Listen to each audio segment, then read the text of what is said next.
Yes, hello tradies. Welcome to Mitch's segment. Just quickly, we've still got 3 more $150 Melbourne Park vouchers to give away, which you can use at St Andrews Beach Brewery. So depending on how much either Mitch or myself like your voice message, you're in the running for a chance to win the $150 voucher. We're going to start with Jonty. G'day, lads. Long-time listener, first-time voice memo sender. Just quickly, Sam, you can probably block your ears for this because it's real micro-Mitch areas. I was wondering the other day why clubs don't recruit more family and friends to increase the chances of keeping a player happy or also to poach a player from a rival team. We've seen in the past when Sam's mate, Harley Reid, was drafted to West Coast, they got his best mate, Jason Gilby, over to play waffle. The year before that, the Giants did the same with Jason, as he's also good mates with Aaron Cadman, another pick one. Freo recruited Isaiah Dudley, who happens to be best mates with Cozzy Pickett.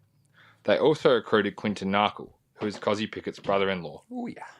I was wondering why we aren't seeing more of this from clubs, especially clubs like St Kilda, who are trying to keep Wanganeen and Miller happy. Surely they try something like this to keep him at St Kilda. Anyway, keen to hear your thoughts. Oh, we don't even need to get to the rest of them. That's our prize winner. You give him the voucher. Maybe. It's funny, just on Nazai Wanganeen Miller, they drafted Isaac Keeler, the young key position prospect. He's very close friends with Nazai Wanganeen Miller. So I think that was part of... What? Don't pretend to fall. This is tradies in a nutshell. This is us to a T. I think this is micro Mitch in a nutshell. No. Oh, I love this. And I'm big on it because Corey Warner, for example, yes, the Swans sign him. What happens a couple of weeks later?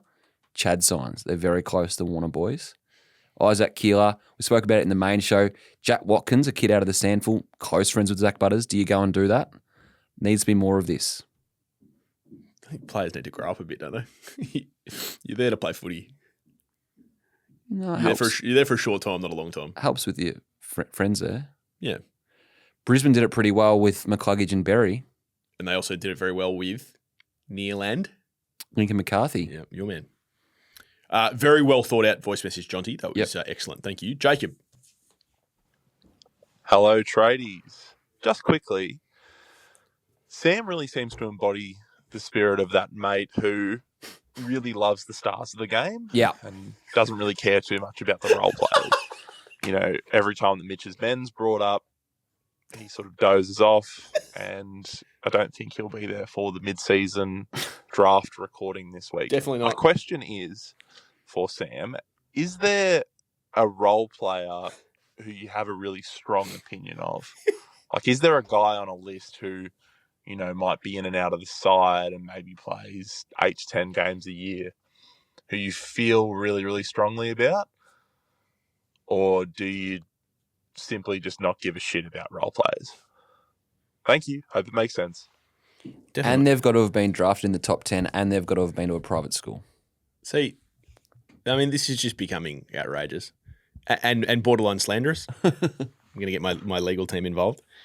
No, I mean, let's just put something on the table here. I play up on the fact that I drift off during Mitch's men stuff. And Mitch works very hard and is very knowledgeable on all parts of the game, including the minutiae. I have a strong view that I think football is becoming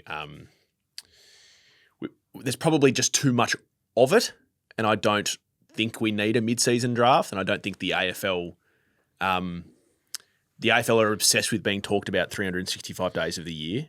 I don't think that they need to be, because they have the best product. They don't need to worry about the A-League. They don't need to worry about the cricket. They don't need to worry about the tennis.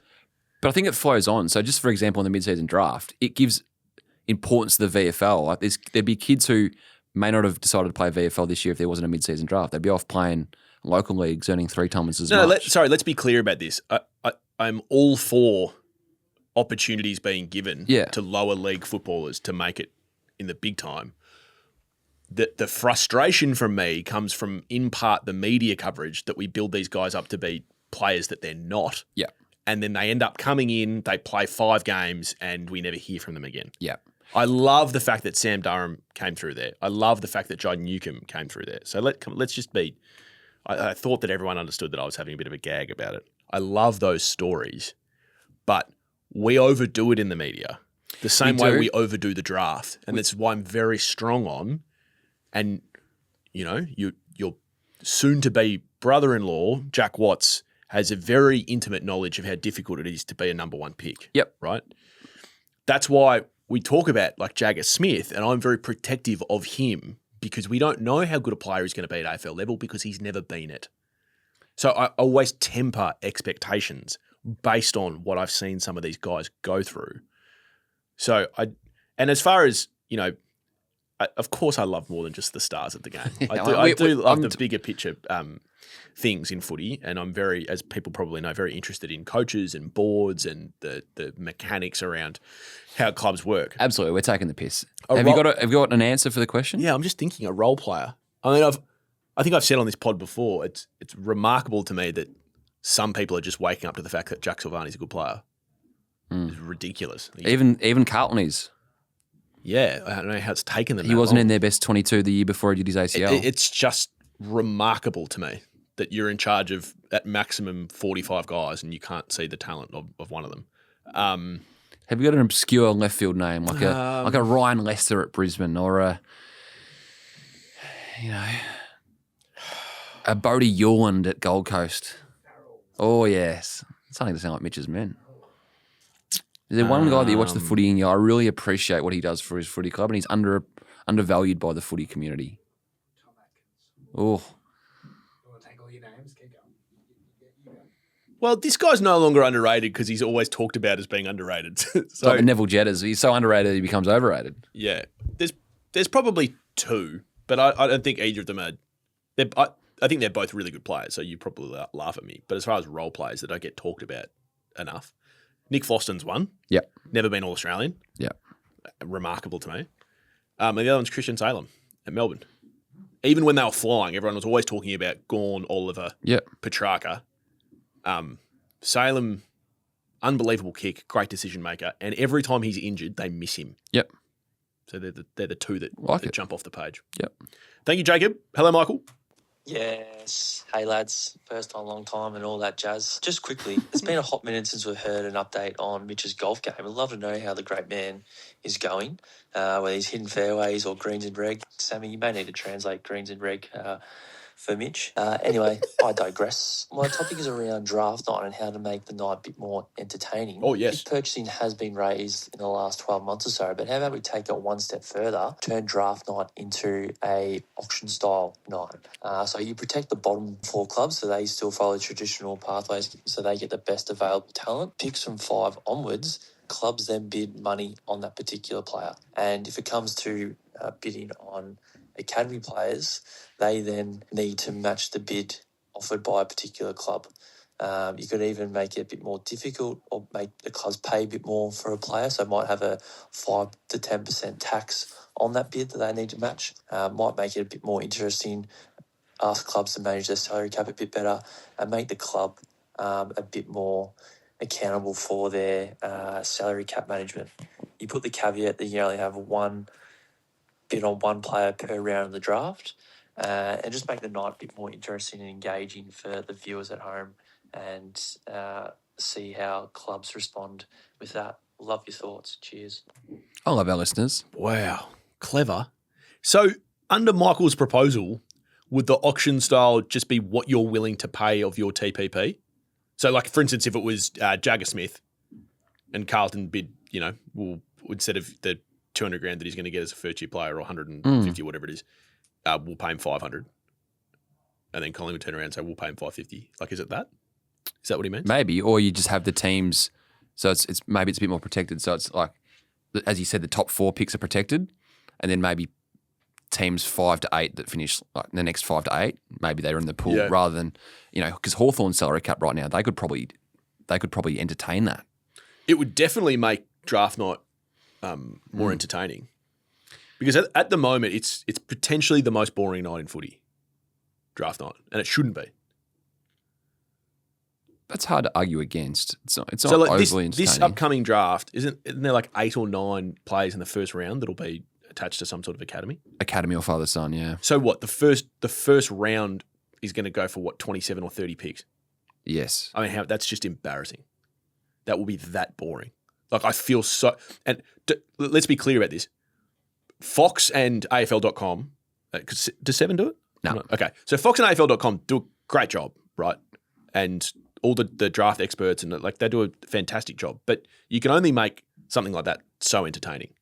And if we're going to get to the point where half of the first round is known before draft night, like...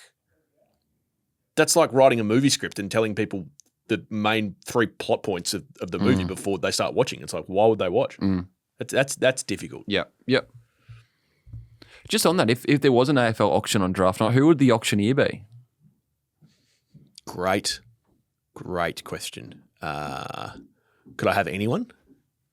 Or does it have to be in footy? Probably in footy. Hamish would be a good auctioneer. I was thinking Bristle. Brian Taylor would be an unbelievable auctioneer. That is a great call. Maybe they can talk about that on the Life of Brian pod. I feel like JB and Bristle as a duo would be quite dynamic as auctioneers and funny. I like it. Is there anyone else that comes to mind? No. Tim Gossage does a bit of auctioneering in the West. Haven't heard from Goss in a while. We've got a message here from our own Dylan Buckley. Should I read it out? He's given us the time to... It's not a voice message. Scotty's just handed it to me. Is Carlton trading Matt Kennedy instead of Adam Chera the worst move ever? Chera probably cost 3 times more than Kennedy. I'm not sure it's 3 times more, but yes, Adam Chera would be on more cash than Matt Kennedy. He just signed a 5-year deal before the start of the season, Chera. Yeah, but probably because they thought they were getting him cheap. So, far be it for me to try to defend Carlton, but here we go. I think that with respect to Nick Austin's decision here, I can fully understand how this transpired.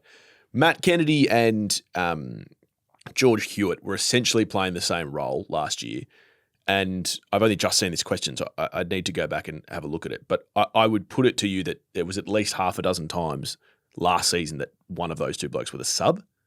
It might even be closer to 10. Yeah. And they just simply couldn't find room for both of them. And Kennedy was playing on that half forward.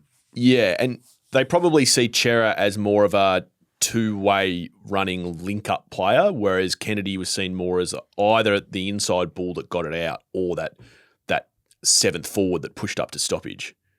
So I can actually understand how it came to be that Kennedy was encouraged to look elsewhere. Now he's playing unbelievable footy, and he's working really well in a strong midfield. So on paper it doesn't look great for Carlton. I understand, but all I'm saying is that I can understand how they got there. Yep, I think it's a valid question though. Very valid question. But I don't think it's the worst move ever, Dill. I could find you some other bad moves.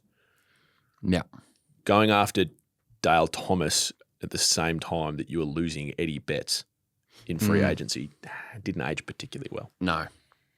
Will we ever see a club bring in a free agent when they're losing one to just completely wipe out the compo? It's going to be pretty rare. It will be rare. And we've got a message from the bigger footy team. Another pod that's flying here at Clubby. Carlton also needs halfbacks who can kick.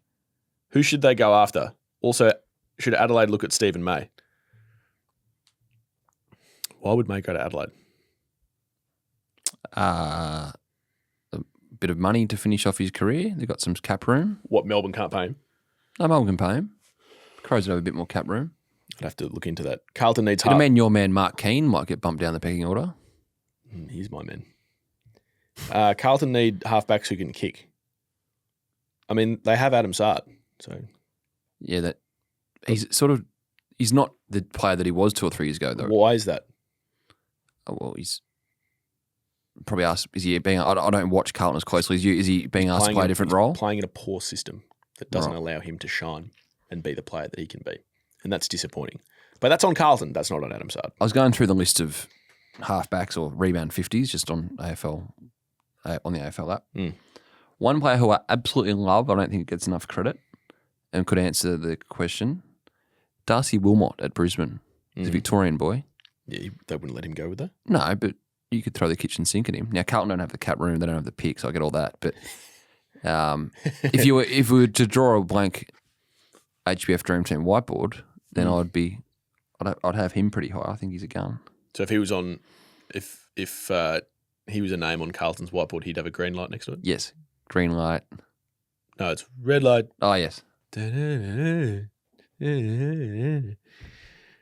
think that does us for. So we'll give Jonty the voucher. Your man at the start. Yeah. Jonty, you get the $150 Melbourne Park voucher. You can use it at St Andrews Beach Brewery.